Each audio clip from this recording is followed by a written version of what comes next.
नमस्कार. आज मला पैशांबद्दल बोलायचं आहे, पण फक्त ते कसे मिळवायचे याबद्दल नव्हे.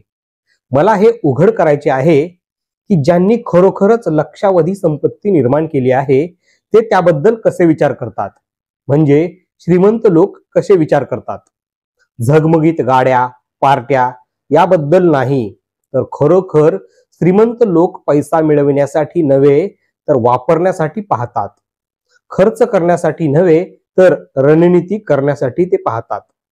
एक सामान्य मिथक आहे की श्रीमंत लोकांना वाटते की पैसा खर्च करण्यासाठी आहे.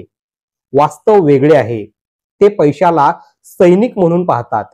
प्रत्येक रुपया हा त्यांच्या सेनेतील एक सैनिक आहे, एक शहाणा सेनापती. फक्त क्षणिक उत्साहासाठी आंधळेपणाने सैनिक पाठवत नाहीत.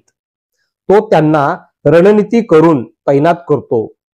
त्या तरुण टेक संस्थापकाचा विचार करा, ज्याने आपल्या पहिल्या यशानंतर सर्वात मोठा बंगला विकत घेतला नाही. त्या उलट त्याने ती भांडवल संशोधनात आणि तल्लख मनामध्ये गुंतवणूक केली. काहीतरी मोठे बांधले. त्याचे रुपये पुढच्या मोहिमेसाठी तैनात केले. त्याने कमवलेले पैसे पुढच्या मोहिमेसाठी त्यांनी तैनात केलेले सैनिक होते, ट्रॉफी नव्हते. आणखी एक मिथक आहे की श्रीमंत लोक धोका टाळतात. सत्य हे आहे की ते हुशार धोका समजून घेतात. ते आंधळेपणाने जुगार खेळत नाहीत, पण ते भीतीने सुन्न होत नाहीत. जिथे इतरांना धोका दिसतो तिथे त्यांना संधी दिसते. त्या दूरदर्शी उद्योगपतीचा विचार करा, ज्याला संकटात असलेल्या पारंपरिक क्षेत्रात संधी दिसली. जेव्हा इतर पळून जात होते त्याला मरत असलेला उद्योग दिसला नाही. त्याला अकार्यक्षमता आणि नाविन्यपूर्ण बदलाची संधी दिसली. त्याने खोल समजून आणि विश्वासाने बळकट धोका पत्करला. त्याला माहित होते की त्याचे सैनिक शहाणपणाने नेतृत्व केल्यास जिंकू शकतात. लोकांना असे वाटते की श्रीमंत लोक फक्त आर्थिक पैसा कमावण्यावर लक्ष केंद्रित करतात. वास्तव असे आहे की ते समस्या सोडविण्यावर आणि मूल्य निर्माण करण्यावर तीव्र लक्ष केंद्रित करतात. पैसा हा परिणाम आहे, प्राथमिक उद्दिष्ट नाही.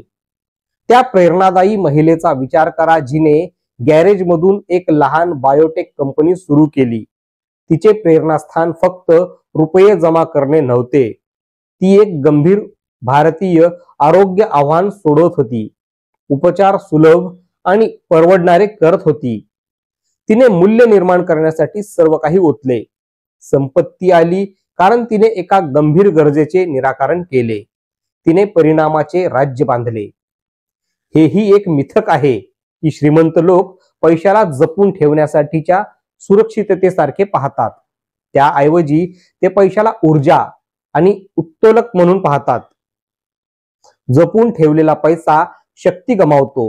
ऊर्जेला वाहने आवश्यक आहे. त्या अनुभवी गुंतवणूकदाराचा विचार करा. तो फक्त संपत्तीवर बसत नाही. कल्पना असलेल्या पण साधनांशिवाय असलेल्या तरुण उत्साही उद्योजकासोबत भागीदारी करण्यासाठी तो त्याचा वापर करतो. त्याचा पैसा उत्तोलन प्रदान करतो. साधने, नेटवर्क, रणवे, ज्यामुळे कच्च्या नाविन्यतेला विकसित होण्याची मोकळीक मिळते. त्याची संपत्ती वाढते कारण तो तिला कामी लावतो, इतरांना सक्षम करतो आणि परिणाम वाढवतो. तो इकोसिस्टीम बनवतो. शेवटी काहींना वाटते की पैसा श्रीमंतांना परिभाषित करतो. ते समजतात की पैसा हे स्वातंत्र्य आणि परिणामासाठी एक साधन आहे. खऱ्या संपत्तीचे निर्माते जाणतात की रुपये त्यांना जे बनवतात ते नाहीत, पण ते साधन त्यांना काय करू देतं तेच शक्तिशाली आहे. ते स्वातंत्र्य विकत घेते, वेळेचे, निवडीचे आणि आवडीचे. ते प्रचंड परिणामासाठी एक व्यासपीठ प्रदान करते. रुग्णालये बांधणे, हजारो शिक्षणासाठी निधी उपलब्ध करून देणे, जीवन बदलणारे संशोधन चालवणे. आपल्या दंतकथात्मक स्वतःहून बनलेल्या समाजहितेशी लोकांचा विचार करा. त्यांची संपत्ती सजावटीची वस्तू नाही, ती राष्ट्रीय बदल घडवून आणणारा एक प्रचंड इंजिन आहे आणि ते इंजिन हेतुपूर्वक चालवले जात आहे. म्हणून आता तुमची मानसिकता बदला. पैशाला फक्त खर्च करण्यासाठीची किंवा चिंतेची बाब म्हणून पाहणे थांबवा. तुमची साधने कितीही लहान असली तरी सैनिक म्हणून पहा. त्यांना हुशारीने तैनात करा. नवीन कौशल्य शिकण्यात, एक पुस्तक विकत घेण्यात गुंतवणूक करा. प्रत्येक रुपयाला तुमच्या भविष्यासाठी लढायला लावा. हुशार धोका पत्करा. अविचारी होऊ नका, पण भीतीने जड होऊ नका.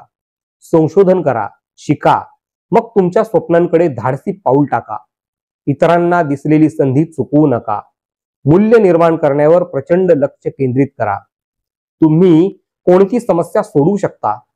तुम्ही कोणते आवश्यक कौशल्य प्रभुत्व मिळू शकता? इतरांना उत्कृष्टपणे सेवा देऊ शकता का, हे समजून घ्या. अपरिहार्य व्हा. पैशाचा वापर ऊर्जा आणि उत्तोलक म्हणून करा. कमवल्यावर स्वतःमध्ये, तुमच्या उपक्रमांमध्ये वाढणाऱ्या मालमत्तेत पुन्हा गुंतवणूक करा. मार्गदर्शक शोधा. नेटवर्क तयार करा. तुमचा पैसा तुमच्यापेक्षा जास्त कष्ट घेऊ द्या. पैशाला तुमच्या स्वातंत्र्यासाठी आणि परिणामासाठी एक साधन म्हणून पहा. तुम्हाला जगायचे जीवन आणि जो बदल घडवून आणायचा आहे त्याला तुमची प्रेरणा बनू द्या. पैसा त्या मोहिमेसाठी एक इंधन आहे असा विचार करा. आपल्या नायकांकडे पहा. IT राक्षसांच्या संस्थापकांपासून ते शेती आणि आरोग्य सेवेतील नाविन्य विज्ञानांपर्यंत त्यांनी दृष्टी आणि धैर्याने सुरुवात केली. श्रीमंतपणाने नव्हे, त्यांनी या मानसिकतेने सुरुवात केली. त्यांनी पैशाला एक शक्तिशाली साधन म्हणून पाहिले, शेवट नव्हे. त्यांनी वारसा बांधला. तुम्ही भारताचे तरुण एका प्राचीन संस्कृतीचे वारसदार आणि एका महान भविष्याचे वास्तुकार आहात. तुमच्याकडे अमर्याद ऊर्जा, प्रतिभा आणि लवचिकता आहे. पैशांबद्दलची योग्य मानसिकता घेऊन स्वतःला सज्ज करा. रुपयाचा पाठलाग करणे थांबवा. मूल्य निर्माण करणे सुरू करा. धोक्याला घाबरणे थांबवा. तो हुशारीने व्यवस्थापित करायला सुरुवात करा. सैनिक खर्च करणे थांबवा. त्यांना रणनीती करून तैनात करायला सुरुवात करा. निर्माण करण्याची, सोडविण्याची, बांधण्याची तुमची शक्तींवर विश्वास ठेवा. समृद्धीची मानसिकता स्वीकारा. पैशांना निर्मितीसाठी भांडवल, स्वातंत्र्यासाठी इंधन, डोंगर हलविण्यासाठी उत्तोलक म्हणून पहा. पुढे जा. वेगवेगळ्या पद्धतीने विचार करा. हेतुपूर्वक संपत्ती निर्माण करा. राष्ट्र तुमच्या प्रचंड योगदानाची वाट पाहत आहे. जय हिंद.